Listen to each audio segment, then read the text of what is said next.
Hey guys, SickMotion here with the patch 6.23 notes preseason patch here. I think the next one is, I guess, unless they pump out a patch next week, is going to be the start of ranked season. So this is the last preseason, in between season patch that we'll be having.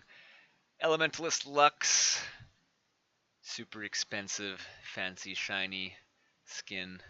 It's actually a lot of work into the skin, depending on what you choose to do. There's a bunch of different forms.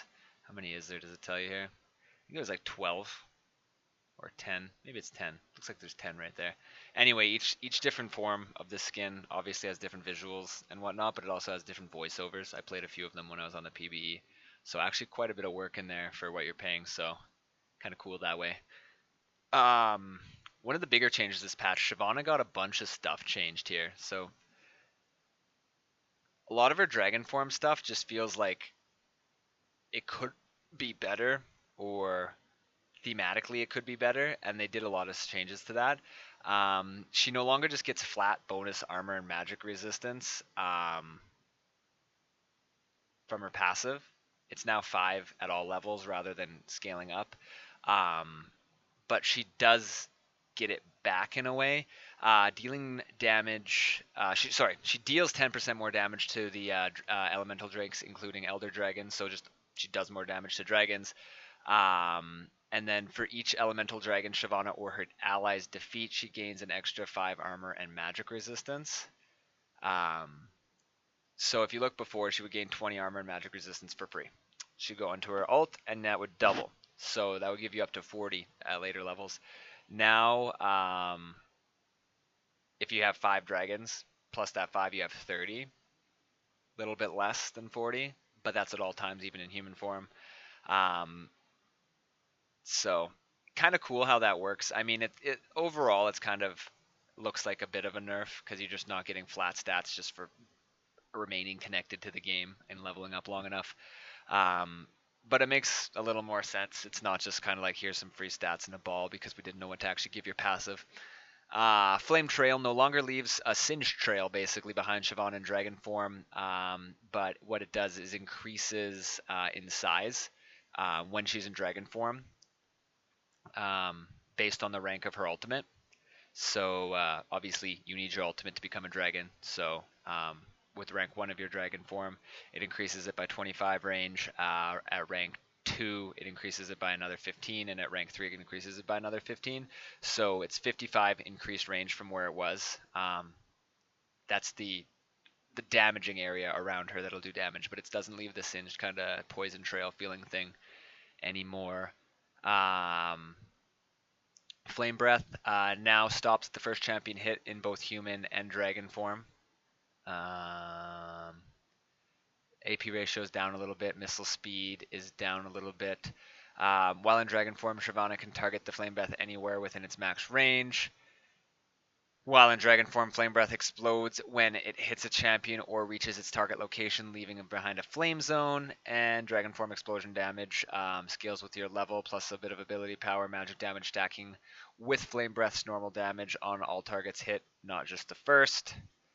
And flame zone duration. It's 4 seconds. It actually creates a zone size right there, and it does a specific amount of damage based on the level of your character, not the skills, with a bit of an AP ratio. Magic damage per second for 4 seconds. Enemies that remain in the flame zone are persistently marked with the flame breath bonus on hit damage as well. So kind of cool there, where it actually feels like when you're in the dragon form, it's doing a lot more than just making the area that it affects a little bit bigger. So I think that's cool as well. And her ult, this is the huge buff to Shyvana here. The ult can no longer be knocked out. So it's, if you've ever played Shyvana and you ulted as a dragon and someone breathed the wrong way, it would CC you, knock you out of your dragon form, you would be able to dash. It was very easy to stop her because the wind up time on her ult was really, really slow. It's now unstoppable, similar to Hecarim ult and Malphite ult, I'm assuming, by the definition unstoppable there. The max range is down 100. The damage is down a little bit at every level. but you get bonus health while you're in dragon form, and the dragon form's attack range now scales with the level of your character. So when you're in dragon form at rank 3 of your ult, so level 16, you have 205 attack range, which is actually quite a bit longer than a lot of melee auto attack ranges. And you also are just bigger in dragon form, 8% and 16% bigger, depending on your level, same size as level 1. But all of that thematic stuff with the bigger size and whatnot, and just some more stats when you're in dragon form, and the quality of life of that increased attack range, all great.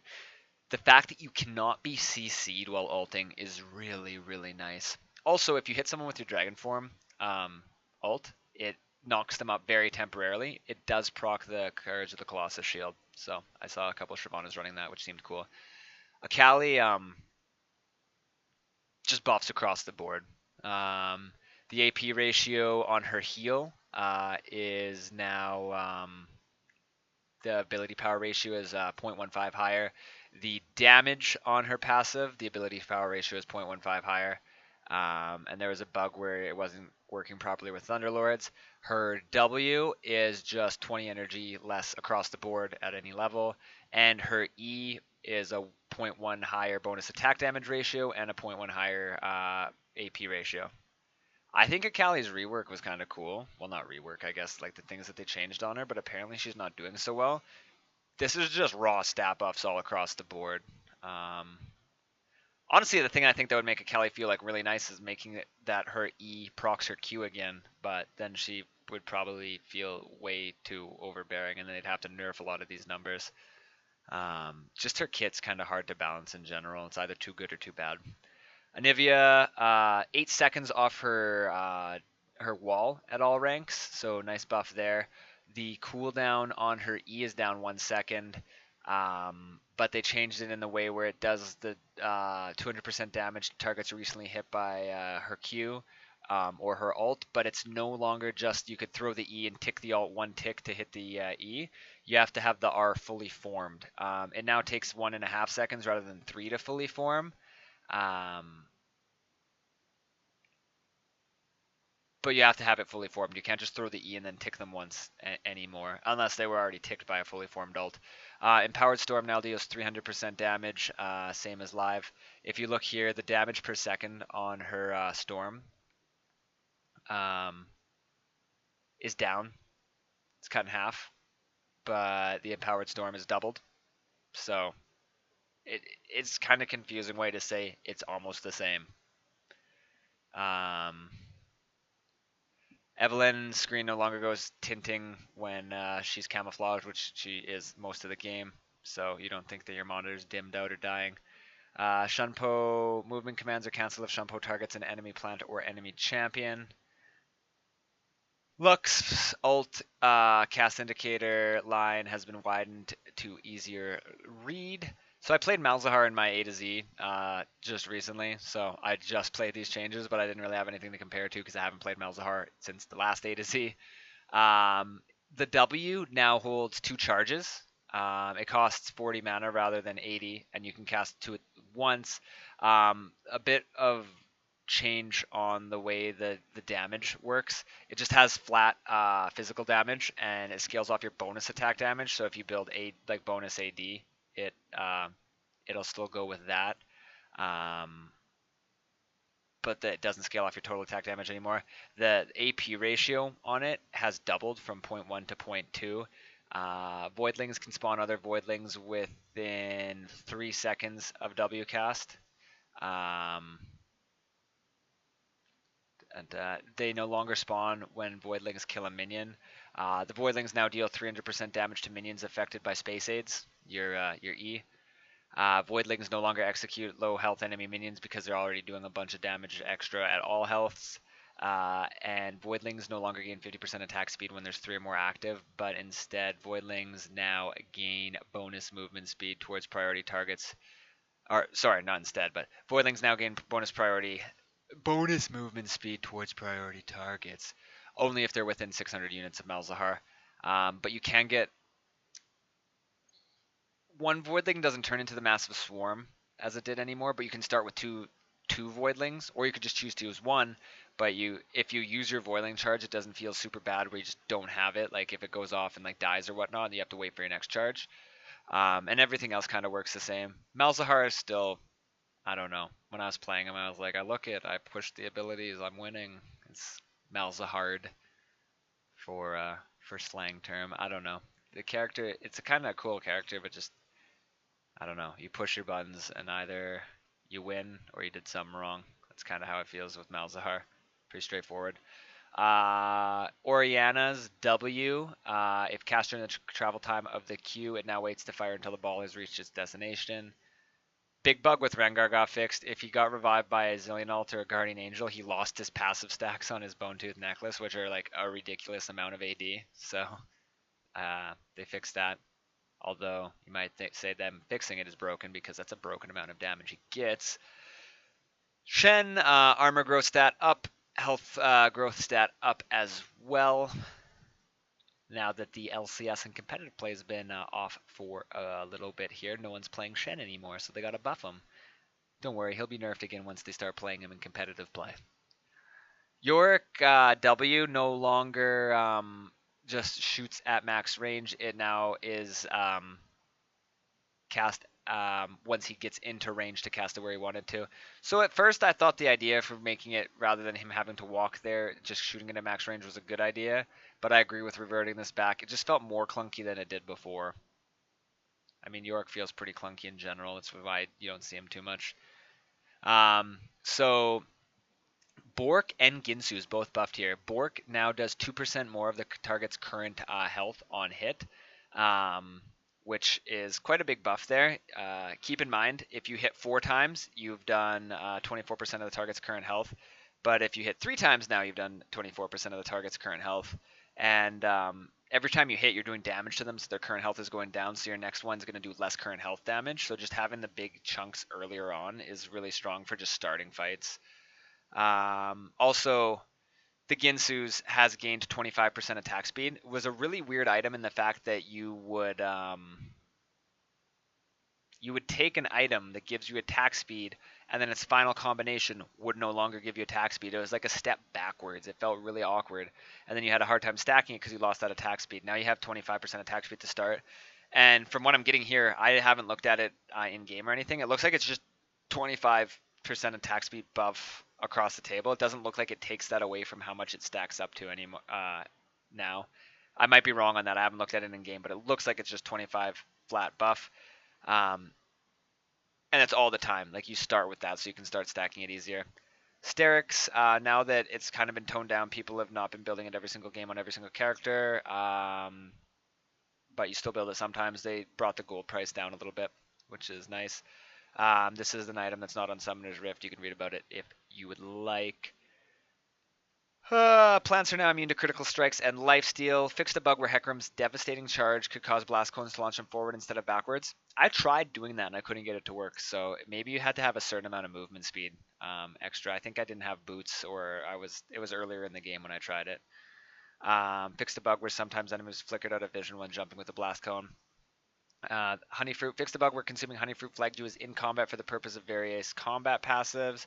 And if you moved over them too quickly, sometimes you wouldn't pick them up. You still get secondary resource from them, which it never stated that you did in the last patch, but I'm assuming that's not a bug because apparently they've looked into it. So they still are angry fruit. It says they fixed the aggressive eating bug, but you still get rage on Renekton when you eat them. Updated the indicator textures to be less noisy and misleading on the vision giving one. They shift around the experience in the jungle. The Crimson Raptor experience is 50 less, but the Lesser Krug experience is 10 more. So overall, the amount of experience in the jungle is about the same. It's not the same, but it is about the same. It's actually a little bit less. Teleport and recall camera. This is actually a really nice change from top laner who runs teleport like every single game. For those of you that get a little caught up in the action off screen. I mean, when you're teleporting into a location, you're probably looking to where you're teleporting into so you can start doing your stuff that you were teleporting in there to do in the first place.